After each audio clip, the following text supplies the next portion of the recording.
नमस्कार मित्रों। आज मैं आपके लिए एक गुजराती कहानी के हिंदी अनुवाद के साथ प्रस्तुत हुआ हूँ। कहानी का नाम है post office. Post office Gujarati साहित्य की एक प्रसिद्ध कहानी है जो धूमकेतु द्वारा लिखित है। यह पिता पुत्री के स्नेह व डाक व्यवस्था की भावुकता को दर्शाती है। मित्रों, आपसे एक अनुरोध है, आप इस चैनल को सब्सक्राइब करें और अपने विचार कमेंट बॉक्स में ज़रूर लिखें। आइए कहानी शुरू करते हैं। पिछली रात का नीला आकाश मानव जीवन में चमकती रहने वाली अनेक सुखद यादों की भांति छोटे छोटे सितारों से चमक रहा था। मन के मालिक कुछ घरों में से इस समय चक्की की मधुर आवाज स्त्रियों के मधुर स्वर के साथ आ रही थी। एकाध कुत्ते की आवाज़ किसी जल्दी उठने वाले को दूर से सुनाई देती।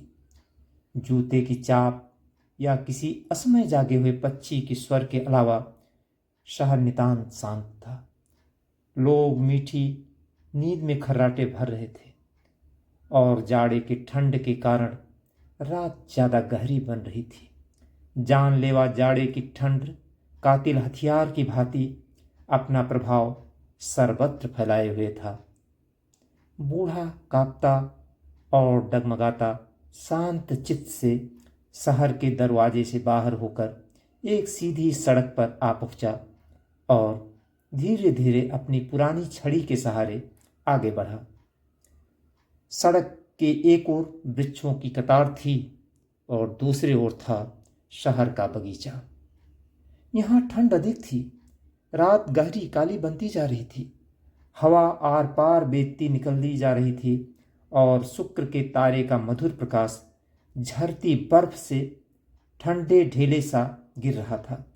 जहाँ बगीचे का छोर था वहाँ अति आधुनिक शैली का एक शानदार मकान था और उसकी बंद खिड़की दरवाजों से दिए का प्रकाश बाहर आ रहा था। जिस प्रकार श्रद्धालु व्यक्ति दातार का शिखर देख आनंदित होता है, उसी प्रकार बूढ़ा मकान की लकड़ी की कमान को देखकर आनंदित उठा। कमान पर लटके एक पुराने बोर्ड पर साफ अक्षरों में लिखा था, पोस्ट ऑफिस। बूढ़ा ऑफिस के बाहर अहाते में बैठ गया। अंदर से कोई निश्चित आवाज नहीं आ रही थी, पर दो चार व्यक्ति काम में लगे थे। सुपरिटेंडेंट, अंदर से आवाज आई। बूढ़ा चौंका, पर फिर शांतचित्त होकर बैठ गया। श्रद्धा और स्नेह इतनी सर्दी में भी उसे उष्मा दे रहे थे। अंदर से आवाज पर आवाज आने लगी। क्लर्क अंग्रेजी पत्रों पर लिखे पते बोल बोलकर पोस्टमैन की ओर डाले जा रहे थे। कमिश्नर, सुपरिटेंडेंट, दीवान साहब, लाइब्रेरियन, इस प्रकार अनेक नाम बोलने का आदि क्लर्क तीव्र गति से पत्र डाले जा रहा था। इतने में अंदर से एक मजाक भरी आवाज आई, कोचमैन अली। बूढ़ा जहां था वहां से उठा, श्रद्धा से आकाश की ओर देखा, आगे बढ़ा और दरवाजे पर हाथ रखा। गोकुल भाई। कौन? कोचमैन अली का पत्र। कहा ना, मैं आया हूं। जवाब में निष्ठुर हास्य आया। साहब, एक पगला बुढ़ा है, हमेशा अपना पत्र लेने के लिए यह पोस्ट ऑफिस के चक्कर काटता है। क्लर्क के बाद पोस्टमास्टर से कहे। तब तक बूढ़ा अपनी जगह पर बैठ गया था। 5 वर्ष से उस जगह पर बैठने की उसकी आदत हो गई थी। अली पहले चतुर शिकारी था, फिर धीरे धीरे उसे अभ्यास में वो इतना कुशल हो गया कि जिस प्रकार अफीमची को हमेशा अफीम लेनी पड़ती है, उसी प्रकार अली को शिकार करना पड़ता। धूल में धूल जैसे दिखाई देने वाले चितकबरी तितर पर अली की दृष्टि पड़ी नहीं कि वो तुरंत ही उसके हाथों में आ गिरते। उसकी पैनी दृष्टि खरगोश की खोह में जा पहुंचती। आसपास के सूखे पीले घास में छिपे स्थिर कान करके बैठे चतुर खरगोश के मटमैले रंग को कभी कभी खुद शिकारी कुत्ता भी अलग न कर पाने के कारण आगे बढ़ जाता और खरगोश बच जाता। परंतु इटली के गरुड़ जैसे अली की दृष्टि ठीक खरगोश के कान पर जा टिकती और दूसरे ही क्षण वो खत्म हो जाता। फिर कभी कभार अली मछुआरों का मित्र बन जाता। पर जब जीवन संध्या निकट आने लगी तब ये शिकारी अचानक दूसरी दिशा में मुड़ गया। इसकी इकलौती बेटी मरियम ब्याह कर ससुराल चली गई। उसका दामाद सेना में था, अतः वो उसके साथ पंजाब की तरफ गई थी। यह उसी के लिए जी रहा था। मरियम के पिछले 5 वर्षों से कोई समाचार नहीं मिले थे। अब अली को मालूम हुआ कि स्नेह और विरह क्या चीजें हैं। व्याकुल होकर दौड़ते तितर के बच्चों को देखकर पहले वो हंसता था। यह उसका शिकार का आनंद था। शिकार का रस उसकी नस नस में बस गया था। परंतु जिस दिन मरियम गई और उसे जिंदगी में एकाकीपन लगा, उस दिन से शिकार पर गया अली शिकार भूल गया। अपलक दृष्टि की ओर लदे हुए अनाज की खेतों की ओर ताकता रहता। जिंदगी में पहली बार उसने जाना कि प्रकृति में स्नेह की सृष्टि और विरह के आंसू हैं। फिर तो एक दिन अली एक पलाश वृक्ष के नीचे बैठ फूट फूट कर रोया। उसके बाद से वो हमेशा सुबह 4 बजे उठकर पोस्ट ऑफिस आता। उसका पत्र किसी दिन होता भी नहीं, पर मरियम का पत्र एक दिन आएगा, ऐसी भक्त सी श्रद्धा एवं आशा भरे उल्लास में वो हमेशा सबसे पहले पोस्ट ऑफिस में आ बैठता। पोस्ट ऑफिस कदाचित जगत में सबसे रसीन मकान, उसका धर्म क्षेत्र तीर्थ स्थान बन गया। एक ही कोने में और एक ही जगह पर वो हमेशा बैठता। उसकी इस आदत को जानने के बाद सब उस पर हंसते। पोस्टमैन उसका मखौल उड़ाते और कभी मजाक मजाक में उसका नाम पुकार कर खत न होने के बावजूद से उस जगह से पोस्ट ऑफिस के दरवाजे तक चक्कर कटवाते। अखंड श्रद्धा और धैर्य के साथ वो हमेशा आता और खाली हाथ वापस लौटता। अली बैठा था, इतने में एक के बाद एक चपरासी अपने अपने ऑफिस के पत्र लेने के लिए आने लगे। अधिकांश चपरासी इस 20वीं शताब्दी में अफसरों की बीवियों के गुप्त कार्यकर्ता जैसे हैं। अतः पूरे शहर के प्रत्येक ऑफिसर का गुप्त इतिहास इस समय यहीं बांचा जाता। किसी के सिर पर साफा तो किसी के पैर में चमचमाते जूते। इस तरह सब अपना अपना विशिष्ट भाव दर्शा रहे थे। इतने में दरवाजा खुला। दिए के उजाले में सामने की कुर्सी पर तुम्बे जैसा सिर तथा चिर परिचित मनहूस उदास चेहरा लेकर पोस्ट मास्टर बैठे थे। कपाल पर, मुंह पर या आंख में कहीं भी तेज नहीं। ज्यादातर गोल्डस्मिथ का विलेज स्कूल मास्टर इस शताब्दी का क्लर्क या पोस्ट मास्टर होता है। अली अपनी जगह से हिला नहीं।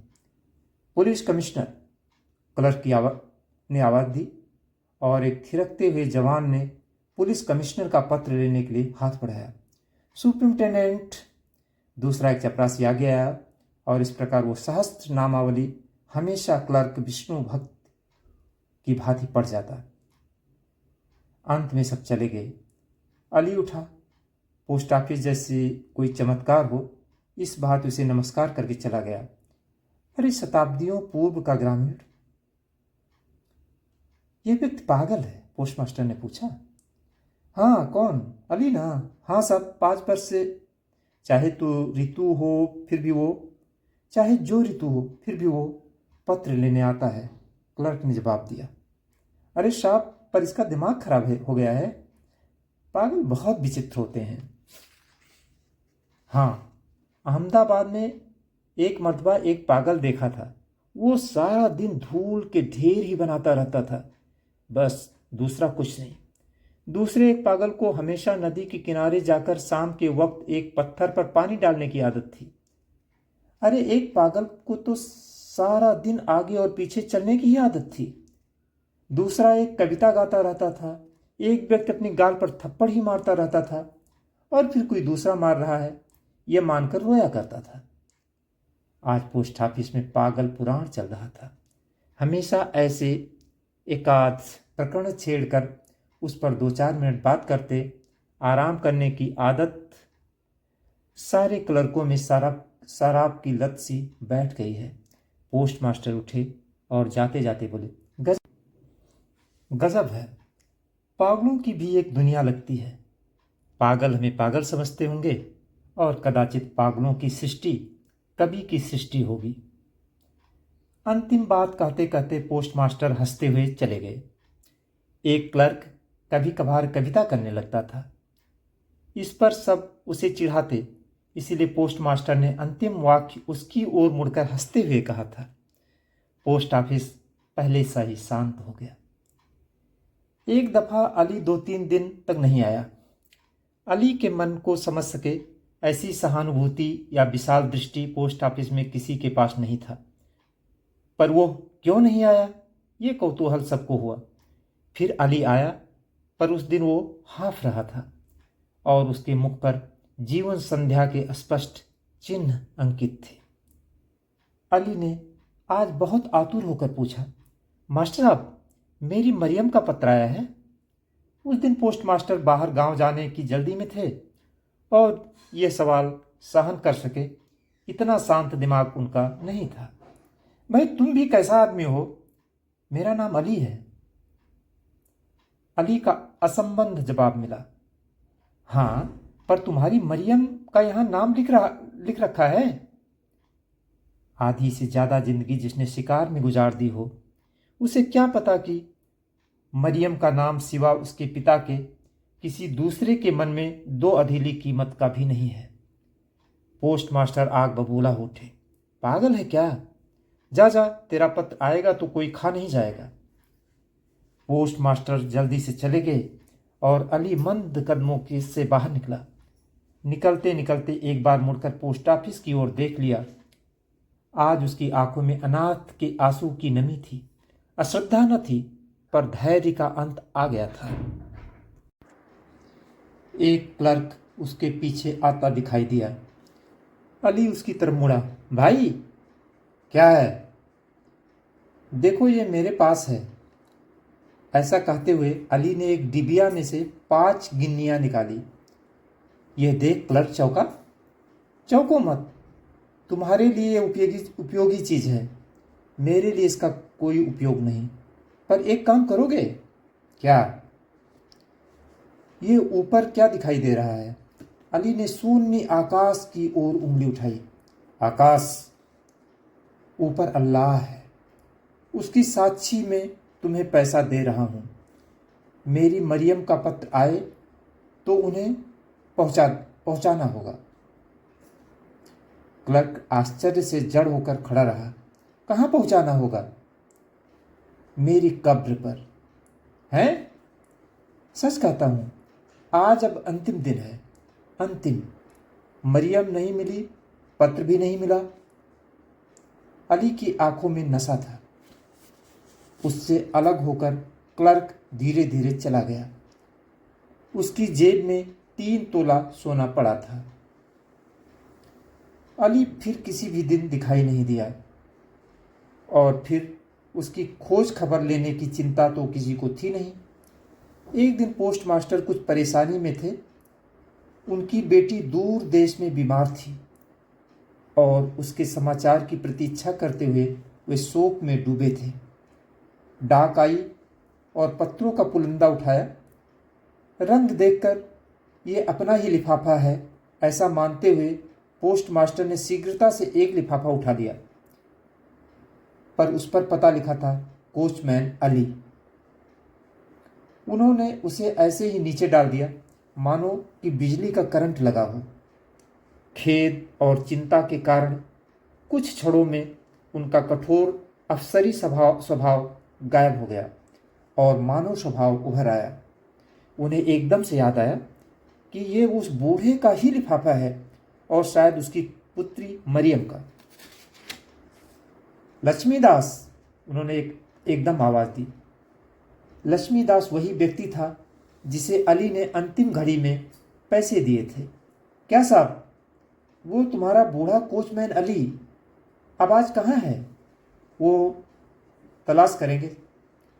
उस दिन पोस्टमास्टर का कोई समाचार नहीं आया। सारी रात आशंका में व्यतीत हुई। दूसरे दिन सुबह 3 बजे के समय वे ऑफिस में बैठे थे। आज उनकी इच्छा थी कि 4 बजेंगे और बूढ़ा अली आएगा, तभी मैं उसे लिफाफा दे दूंगा। बूढ़े की स्थिति अब पोस्टमास्टर समझ चुके थे। आज की सारी रात उन्होंने आने वाले पत्र के ध्यान में बिताया था। ऐसी अखंड रात्रियां 5 वर्षों तक बिताने वाले के प्रति आज पहली मर्तबा उनके हृदय संवेदना से छलक रहा था। पोस्टमैन अभी नहीं आए थे, पर यह दस्तक अली की थी, ऐसा लगा। पोस्टमास्टर उठे। पिता का हृदय ही पिता के हृदय को पहचान सकता है। इस तरह आज वे दौड़े। दरवाज़ा खुला। आओ अली भाई, ये तुम्हारा पत्र। दरवाजे में एक झुका हुआ एक दीन बूढ़ा लाठी के सहारे खड़ा था। आंसू के अंतिम धार अभी भी उसके गाल पर ताज़ा थी और चेहरे की झुर्रियां के कठोर रंग पर भलमानस की तूलिका फिरी हुई थी। उसने पोस्टमास्टर की ओर देखा। पोस्टमास्टर कुछ चौंके। बूढ़े की आंख में मनुष्य का तेज नहीं था। कौन साहब, अली बुढ़ा? कहते हुए लक्ष्मीदास एक ओर से निकलकर दरवाजे के पास आए, किंतु उस ओर ध्यान दिए बगैर पोस्टमास्टर दरवाजे की ओर ताकते रहे, पर वहां कोई नहीं था। पोस्टमास्टर की आंखें फटी की फटी रह गई। दरवाजे पर अब कोई नहीं था। ये क्या? वे लक्ष्मीदास की ओर मुड़े। उसके प्रश्न का जवाब दिया। हाँ अली बुढ़ा। कौन? तुम? जी, अली बुढ़ा तो मर चुका है, पर लाइए उसका पत्र मुझे दे दीजिए। किस दिन लक्ष्मीदास? जी, उसे तो करीबन 3 महीने हो गए। सामने से आते हुए एक पोस्टमैन ने आधा जवाब पूरा किया। पोस्टमास्टर सुन्न हो गए। वहां दरवाजे पर अभी भी मरियम का पत्र पड़ा था। अली की छवि उनके आंखों के सामने तैर रही थी। अंतिम बार अली कैसे मिला था वो भी लक्ष्मीदास ने बताया। पोस्टमास्टर के कान में वो दस्तक और आंखों के सामने अली की छवि दोनों ही आ खड़े हुए। वे भ्रम में पड़ गए। मैंने अली को देखा, या वो मात्राभास था, या वो लक्ष्मीदास था। फिर रोजना मचा चला। Police commissioner, superintendent, librarian, clerk, फटाफट पत्र डाले जा रहा था, पर प्रत्येक पत्र में मानो धड़कता हृदय हो। पोस्टमास्टर उसी ओर टकटकी लगाकर देख रहा था। लिफाफा अर्थात 1 आना और पोस्टकार्ड अर्थात 2 पैसे। यह दृष्टि बदल चुकी थी। अफ्रीका से किसी विधवा के इकलौते पुत्र का पत्र अर्थात क्या? मास्टर के गहरे और गहरे उतरते जाते हैं। मनुष्य अपनी दृष्टि छोड़कर दूसरे की दृष्टि से देखने लगे तो आधे जगत में शांति रहे।